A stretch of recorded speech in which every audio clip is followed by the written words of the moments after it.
സംസ്ഥാനത്ത് ഇന്ന് ഒറ്റപ്പെട്ട കനത്ത മഴയ്ക്ക് സാധ്യതയുള്ളതിനാൽ മലപ്പുറം, കോഴിക്കോട്, വയനാട്, കണ്ണൂർ ജില്ലകളിലും ഒക്ടോബർ 11, 12 തീയതികളിൽ പാലക്കാട്, മലപ്പുറം ജില്ലകളിലും ഒക്ടോബർ 13 തീയതി ഇടുക്കി, തൃശൂർ ജില്ലകളിലും കാലാവസ്ഥാ വകുപ്പ് യെല്ലോ അലർട്ട് പ്രഖ്യാപിച്ചു.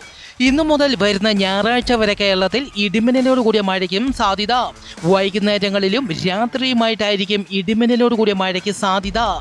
ഈ സമയങ്ങളിൽ പൊതുജനങ്ങൾ സുരക്ഷാ മുൻകരുതൽ പാലിക്കണമെന്നും അറിയിച്ചു. വരും മണിക്കൂറിൽ കേരളത്തിലെ തൃശൂർ, പാലക്കാട് ജില്ലകളിലെ ഒറ്റപ്പെട്ട ഇടങ്ങളിൽ നേരിയ മഴയ്ക്ക് സാധ്യതയുണ്ടെന്നും കാലാവസ്ഥാ റിപ്പോർട്ട്. ഫിലിപ്പൈൻസിനെ വിറപ്പിച്ച് അതിശക്തമായ ഭൂകമ്പം 7.7 തീവ്രത രേഖപ്പെടുത്തി. തെക്കൻ ഫിലിപ്പൈൻസിലാണ് ഭൂകമ്പമുണ്ടായത്. നിരവധി പേർക്ക് പരിക്കേറ്റു. നിരവധി കെട്ടിടങ്ങൾ തകർന്നതായും റിപ്പോർട്ട്. ഭൂകമ്പത്തിൽ ഒരു സ്കൂൾ കെട്ടിടം പൂർണ്ണമായും തകർന്നു. എത്ര പേർ മരിച്ചു എന്ന കൃത്യമായ വിവരം ലഭ്യമായിട്ടില്ല. ഭൂകമ്പത്തെ തുടർന്ന് സുനാമി മുന്നറിയിപ്പും പുറപ്പെടുവിച്ചു.